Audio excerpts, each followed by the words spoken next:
Hello, everyone. Welcome to 5 at 5. I'm Gargi Raut, and joining me for this show is Snehashish Mukherjee, Ashok Nambudiri, and Bharat Ramraj. Tonight, we're going to see Gujarat Titans versus Punjab Kings. And to me, tonight feels less like a cricket match and more like a courtroom drama.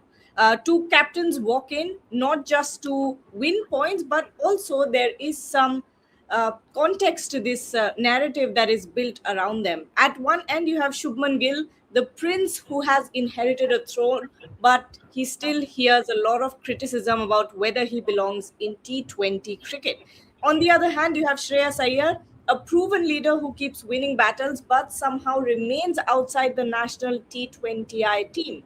And of course, throughout this IPL, there have been a lot of discussions about workload management, about club versus country debate, and those things. And in all of this is a storm brewing in English cricket, where Liam Livingstone has peeled back the dressing room curtain. He has exposed cracks in communication and communication with Brendan McCullum and Rob Key.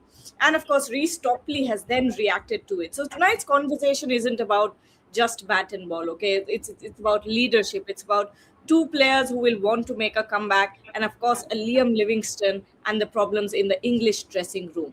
Ashok, I'll start off with you first. Let's start with the Shubman Gill conversation. Shubman Gill has runs, but the conversation keeps circling back to his strike rate. Last year, there have been some improvements when we talk about his IPL numbers, but are we being too harsh on him, or is that the natural evolution of expectations in T20 cricket? I would say it's the latter, Gargi. I think it's the natural expectations. He's, as Akash Chopra said, he's the poster boy of Indian cricket. He is the captain of two formats. He's done well in the IPL, leading Gujarat Titans. He's had a great last season. And therefore, there will always be the expectation, both from the individual as well as from fans and other stakeholders, that he will make it to the format. And I think, as far as he's concerned, uh, it is uh, it is really to really cut to the chase. I think it's an issue of really the role and the fitment. It's something that we have spoken about earlier. It's not about talent. It's not about really whether he's able to do it. It's given his style of play and given the way the T20 format has evolved. What is his role? Where does he fit in? And the only other point that I'd like to make is that if you really look at his strike rate, even in the IPL, it hovers between 150 to 160. And as we have seen, even in the first three matches of this edition of the IPL, perhaps that's a tad too low. So is there a fitment? Does he play a role? Those are the key questions to be asked. And it's something to kind of think, look inwards and think. It's not really an expectation issue, but in India, it tends to become one of that kinds. So I'll leave it at that, Gavi. Bharat, going over to you now. Do you think this is a make or break season for Shubman Gill? IPL changes everything for any player who's vying for a spot in the T20I setup. At this point, what do you think are his chances, and what do you think could expect from a Shubman Gill this IPL season? Yes, when it comes to T20I setup, it's very much a kind of break or make kind of a season for Shubman Gill. But there is fierce competition for those top order slots. If you look at how it is going, there is Abhishek Sharma, there is Sanju Samson, there is someone like Vaibhav Suryavanshi smashing a 50 of 15 or 16 balls. He's scoring at a strike rate of 300 so easily. So he can also come into the equation here as far as top order slots are concerned. Then there is Yashasvi Jaiswal still in the mix. So the competition for top order slots is simply very fierce. So that is where I think Shubman Gill will struggle a little bit, in the sense that if he's going to score at a strike rate of around 160 in this day and age, where you see a lot of flat pitches. Yesterday, yes, there was a little bit of sea movement. It was decking around a little bit, but you don't see such conditions. Usually don't see such conditions in T20 cricket. So if it turns out to be flat pitches, it's going to be difficult for him. Second thing to look at is Gujarat Titans' template. They have a set template where they say set a platform, lay out a platform, and then they try to ramp it up. So if that is the case, then it's not going to be so easy for Shubman Gill to change that kind of a template. They try to score 60 runs or 70 runs in 6 overs, at maximum maybe 60, 65 runs in 6 overs, and then try to ramp it up from there. That is not exactly the template that the Indian team is following, unfortunately, for Shubman Gill. They try to score 90 runs in the first 6 overs, sometimes even 100 runs in the first 6 overs. So maybe Shubman Gill has to think about, as a captain, change the template of Gujarat Titans for that. Maybe they can do it, because if you notice, they have tried to, what can you say, buffer up the lower order by picking up Jason Holder. Maybe somewhere Glenn Phillips will also come into the equation. So maybe this is the time for Shubman Gill to kind of ramp up that strike rate at the top of the order and tweak Gujarat Titans' template. I think that will not just help Gujarat Titans, but also could help him to get back into the Indian T20 setup.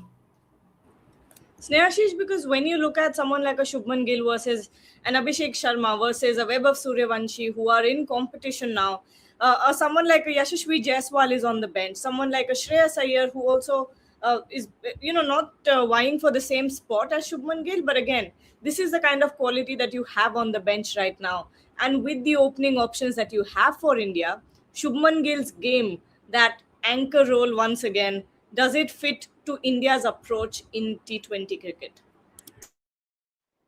I think if you see currently the way we won the World Cup, the template that we have set for the last 1 year in this particular in this format under Gambhir influence, I think right now, as Ashok sir said rightly, that the main question is that what is his proper role and where he fits.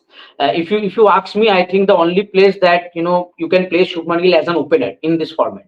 There is no other place that you can fit Shubman Gill as a player, because you can in this modern format, the way T20 are being played at right at this moment, you cannot ask a player like Shubman Gill to bat at number 3 or number 4. That will definitely hamper your flow of runs, especially in the middle overs and at the late overs if he continues to bat. So I think the only place for him to be at the top. But as Bharat mentioned, the names that we have already have lined up for that spot. The current form that Sanju Samson showed in the World Cup, and if you ask me, as you mentioned, that Shreyas Iyer is also in that condition, not for the opening slot, but in the middle order. And I think Shreyas Iyer is one of the better players that we have who can play spin perfectly well. So if you ask me, if you want to add a player like Shreyas Iyer in the middle order at number 4, then you might drop someone like Abhishek Sharma at the top, and you have to use Ishan Kishan at the top along with Sanju Samson. So I think a lot of permutation combination can happen, but for me, Shubman Gill has to work. The consistency has to be his prime thing. That is one thing that has made Shubman Gill that we know. Okay, but along with that consistency, I think the strike rate has to be a little bit improved. Obviously, 150 to 160 has been his pattern in last 2 years of IPL, but right now I think he needs to reach around 165, 170 to knock that door and to ask Team India management to call him back in the T20 setup. Ashok, let's go over to Shreyas Iyer now. He's a leader. He's led Punjab Kings so well in the IPL. He's been able to rally around the fans. He's been able to, with the bat as well. He's leading from the front. He's making those runs. Yet he finds himself out of the squad. Not even the playing 11. He's finding himself out of the squad. How are you seeing this competition? How do you think this particular season will be for Shreyas Iyer? I think, Gargi, you're spot on there, which is that Shreyas Iyer brings that charisma, that leadership, that quality, which gets people to rally around. And they had a fantastic season last season. In many ways, the reigning champions RCB and the Punjab Kings are the two teams to really watch out for. And, I would say that if you were to talk to 10 people, my guess is 7 out of them would say that these two would make it to the last 4 in this edition of the IPL. So he's a clear, acclaimed leader of teams. Now, coming to your question, the difference really between Shubman and Shreyas has been that Shreyas has been besieged with a lot of injuries, and that's something that he's been battling, and therefore it's more of a personal challenge. Coming to the strike rate that we're talking about, and I was looking at the numbers for the 2025 edition, he's at 175 strike rate versus Shubman Gill of about 158. And therefore, to the point that Shreyas just made, he's actually closer to that number that Shreyas just talked about. And therefore, I think that it's not really about the strike rate that is required in the modern day evolving T20 format. That's not the challenge. It's really about being consistent and about getting him back. I think he stands a good chance, and it's a matter. And also, the issue about does he kind of open? Is there an issue that there's a lot of crowding around at the top of the batting order? Even that doesn't come in. I see a clear role fit for Shreyas Iyer. He brings in leadership, he brings in charisma, and he's got that strike rate. So I think it's a matter of consistency, matter of time. Snehashish, from the outside, it looks like Shreyas Iyer is the perfect fit in the Indian setup because you've got Surya Kumar Yadav, yes, but how long do you think Surya Kumar Yadav will continue in his career? I think maybe a couple of years more, maybe 3-4 years more, then you're looking at a new captain there. Shubman Gill has been dropped from the format, so whether or not he continues as a leadership potential is something we don't know. But Shreyas Iyer is the perfect fit for the Indian setup right now, but still nowhere near the team. Yes, absolutely. I think when it comes to leadership qualities, I think Shreyas Iyer has shown that. I think he was the first captain to lead Delhi Capitals to the final, if I'm not wrong, in that 2020 or 2021 season. And then he showed that with KKR 2024 champions, then back-to-back final with PBKS also last year. So I think he has shown that, and he is a very good team. He manages things very well with every player. The conversation that he has, that we get to see on social media through different skill, through different videos and everything. I think the clarity is there from him to his players. I think that worked pretty well in his group, and I think that has been one of the key factor in his captaincy so far. But yes, as you mentioned, that still now we don't know how long Surya Kumar Yadav will continue. For me personally, I think the Olympic might be the last tournament for him. Maybe after that we might see a different captain in this format. But till then, the question will be when Shreyas Iyer will make a comeback, and after making a comeback, can he settle his place in the playing 11? Because you have to be, obviously the strike rate is a factor in this modern T20 factor, but obviously the performances and the consistency will be key for her, and the fitness, as Ashok sir mentioned. I think the fitness has been a concern for Shreyas Iyer for last couple of years. I think that is why he has struggled to make a comeback in test format also, because if you guys remember, Shreyas Iyer made a good start to his test career by playing some good knocks under pressure, but unfortunately due to injuries he couldn't continue in that format also. I think in ODIs he has settled his place. I think at number 4 we do not see any other player that Shreyas Iyer right now in ODIs when he is fit. But I think if he somehow managed to make a comeback, scores consistently, and can be fit enough, I think he can be going forward, can be a front runner for the leadership role whenever India might think that okay, we need a new leader in this format. Bharat, how are you looking at Shreyas Iyer at this moment? Do you think, again, just like Shubman Gill, this IPL season becomes incredibly important for Iyer going forward? He will walk in tonight with a point to prove. Yeah, comparatively, perhaps has a slightly better chance, just because of the fact that someone like Surya Kumar Yadav, I think, is struggling a little bit with his wrist injury. It's not exactly been in the greatest of form over the last couple of seasons in T20Is, that is. So if Shreyas Iyer scores runs this time around, just like the last season, then Shreyas Iyer could put some pressure on the Indian selectors to pick him in the T20I squad. So I think there's a slightly better chance. And also you have to look at his leadership qualities. Again, if Punjab Kings do well this season, then the selectors might just be tempted to pick Shreyas Iyer, thinking that if Shreyas Iyer succeeds in T20I cricket, then at some point of time he could take over as the captain. Obviously, there are a couple of other candidates as well, but I'm just looking at it, just visualizing his future. So I think it's a slightly better chance. He's also a fine player of spin. Yes, maybe occasionally the googly might trouble him, but still he's a fine player of spin. So considering that, I think he's some things going for him. But having said that, he needs to back up what happened last season. That is basically back up last season with another good performance where he gets over maybe 500 runs or whatever, plays a couple of crucial knocks. and that would definitely help Shreyas Iyer, I think, to at least get into the T20I squad. Gargi, if I can make a point, just Yeah. want to build on the point that Snehashish just made. If we are now eyeing the LA, the Olympics, and we are talking about building the team and building the captain towards that, I think towards that point, it is a do or die situation for Shreyas Iyer. I mean, he's 27 years of age. Um, Sorry, he's 31 years of age. Surya will be, I think, 36 by the time 28 comes. And therefore, from an age perspective, from the way he's been leading the team perspective, and also given that we're not going to be playing too many T20s during the rest of this calendar year, it's important to start thinking about that. And therefore, the stakes, I would bet, are a little bit higher for Shreyas Iyer. Absolutely, and remember, there's also Ruturaj Gaikwad who's outside of the T20 setup, who deserves a place. So there's a problem of plenty in the Indian cricket system, as we always say.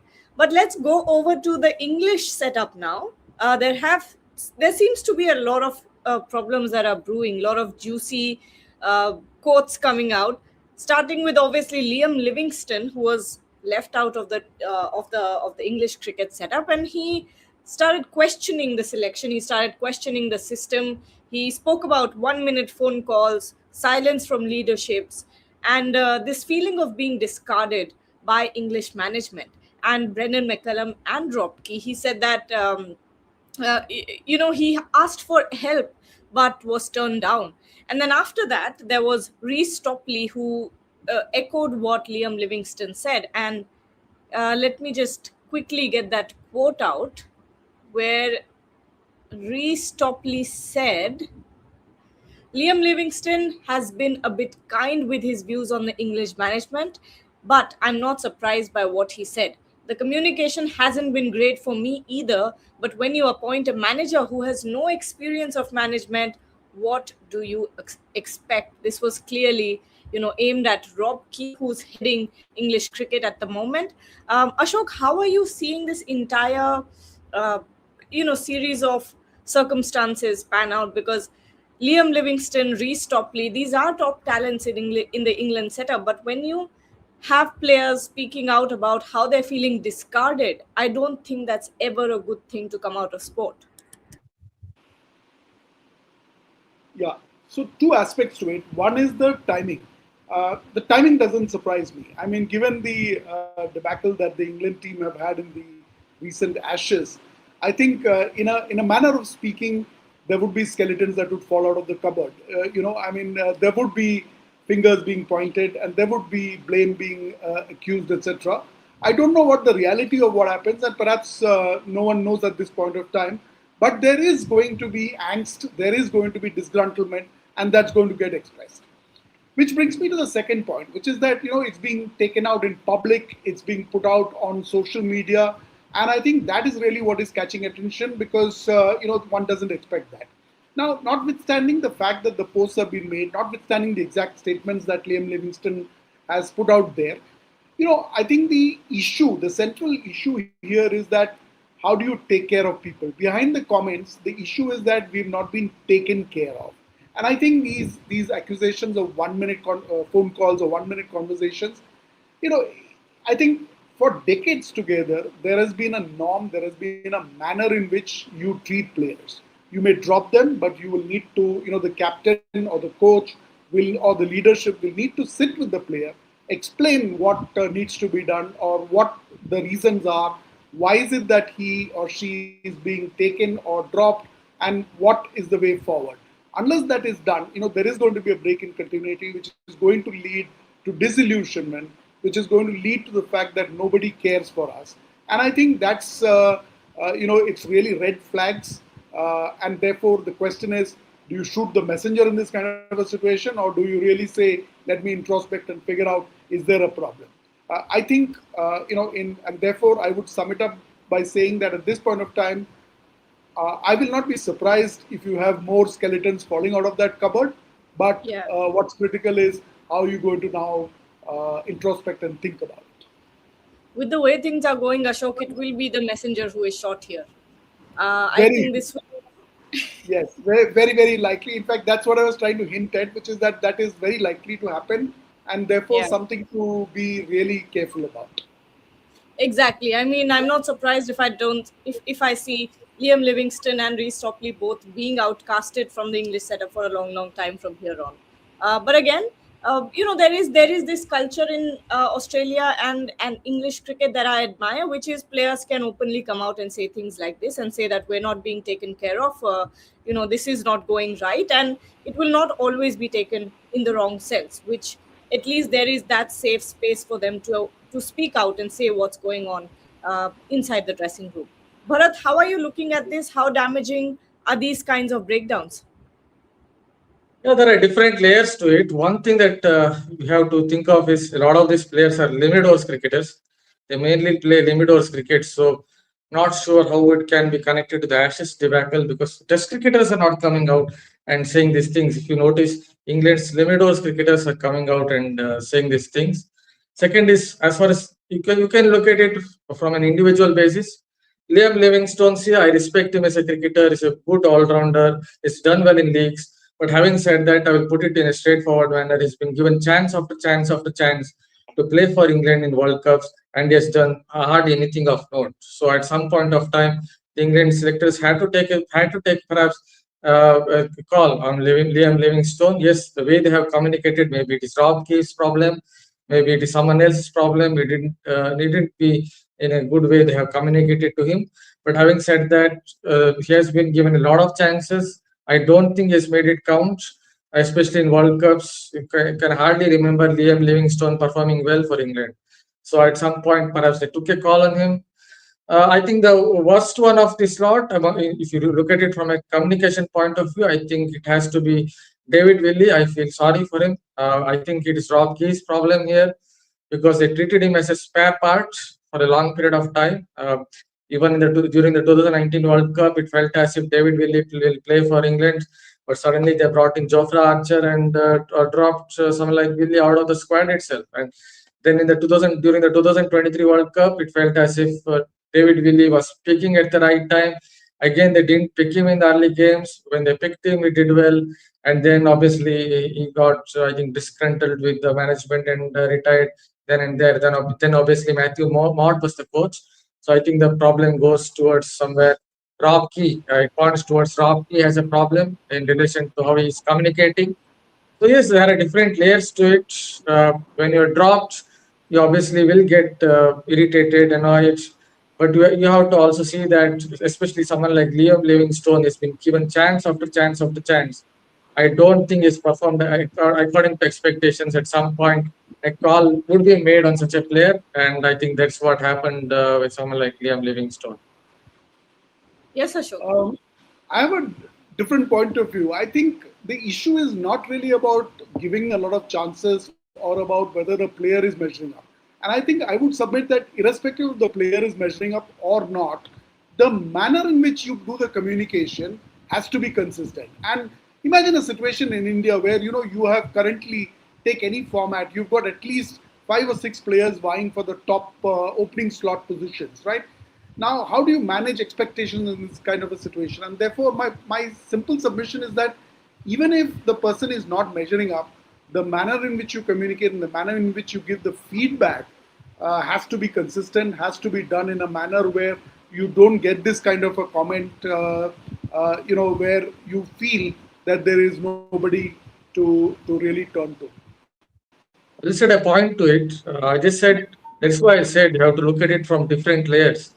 The only player that I really feel sorry for in that lot is David Willey because I think they treated him very harshly between 2019 to 2023. I'm not very sure about Liam Livingstone. Yes, the Indian cricket as well. If given a chance, I'm pretty sure there could be 3, 4 players who have been left out would come out and tell we have not been treated well. We have been treated harshly over a period of time. But in English cricket or in Australian cricket, they're given the chance to come out and say maybe something against the selectors. So I think that's the difference we have to see. So we have to treat it, I think, on an individual basis, case by case basis. And if you look at it, Jimmy Anderson, reset top play, only test cricketer has come out and said something against their management. I think is one of the greatest cricketers, James Anderson. But otherwise, if you look at the other limited overs cricketers, the one that I feel badly about or sympathize for him is David Willey. I'm not very sure Liam Livingstone is much of a case. Yeah, but it's not always about a player not doing well. Obviously, if you're not performing well, you will be dropped, and you will not make it to the playing 11. But at the same time, if someone is saying that I'm asking for help, if a player is saying, and if you're contracted with English cricket or any association for that matter, you are their responsibility, especially when it comes to cricket. And the fact that I don't like the fact that Liam Livingston said I asked for help and I was turned away. That is not something you want to hear from a player. You see something like, let's take Kuldeep Yadav for example. I know that the Indian setup and the Indian management has its own problems, but at the same time, one thing that has been clear is the communication between the players and the management. Gautam Gambhir and Surya Kumar Yadav and the other captain Shubman Gill have been very clear with their players, have had multiple conversations about players who have been left out of the setup, and not once have we heard about. Obviously, there are frustrations, as like we saw in the World Cup as well when Akshar Patel was left out in the beginning. Surya Kumar Yadav did come out and say that he was very angry about the fact that he was not in the playing 11. But at the same time, that communication was made to him, and an explanation was given to him by the captain and the management, which I think is where England cricket is erring at the moment. Snehashish, your thoughts on this? Brendan McCullum and Ben Stokes and the rest of the management playing baseball with the players as well? Yes, I think the baseball influence is getting too far in the England setup. But as you mentioned, I think first of all it is very unfortunate, to the way the whole thing has panned out on social media, on every platform. I think from a board perspective, especially from a board like England board, I think it's very unfortunate. But if you see, I think especially in the white ball format, I think everything is going downward for them after that 2022 T20 World Cup triumph. I think if you see the performance in the ICC tournaments, be it the ODI World Cup, 2023 in India, then that T20, then both T20 World Cups and the Champions Trophy. I think nothing is going right for them. And right now, when your players are coming out, telling this kind of stuff, I think this is going, this is going out of their hands, if you ask me. But I think for Liam Livingston, I think when he started his journey, I was one of the he was kind of, I used to like him a lot, as a player. I think the way he brings, the all-round ability that he used to bring, I think it was very much needed at that moment. But somehow I think England also tried with different positions with him, like in middle order, as finisher also. But somehow it didn't click. At Bharat mentioned that despite a lot of chances, he didn't manage to come up with consistent performances. Even in the IPL, I think he was, if I'm not wrong, he was with RCB in last year. He played few knocks here and there, but he didn't, fulfill the price tag that RCB paid, the faith that RCB showed. He didn't come up with good performance in a bunch, I'm saying. So I think a lot of things didn't go for, right direction for him also. But obviously, the communication must be there. Doesn't matter whether the player is performing or performing not, but from the board, from the selector, the head of operations, the coach, and the captain, the proper communication must be there for every player, so that the clarity should be there. If a player know clearly that okay, the team is not looking for me right now, then he can at least try to go in the domestic circuit or in other team to play, and and try to get back his form, to get back, okay, this is the role that team is looking for me. Let's me go out in that team and try. If that works, then there's a chance of him or her make a comeback. And if they doesn't, then accept it, and okay, then you are not going to be part of that, the senior team setup. So obviously the the clarity, the communication should be there. And I just hope that going forward, England board do this kind of stuff in a more stable manner with their players. Look at a point. The strangest part is actually it's coming from England's limited overs cricketers, because they did well in the T20 World Cup. They reached the semi-finals, gave India a huge fight. They gave India a good run for the money in that semi-final. It's not coming from Test cricketers. It is Test cricket where England are really struggling after that debacle in the Ashes. That's one surprising point. Yeah. As a player, I'd rather just be told that you're not good enough. As simple as that. Than be, treated like this. And the fact that it's coming from two cricketers is a pattern.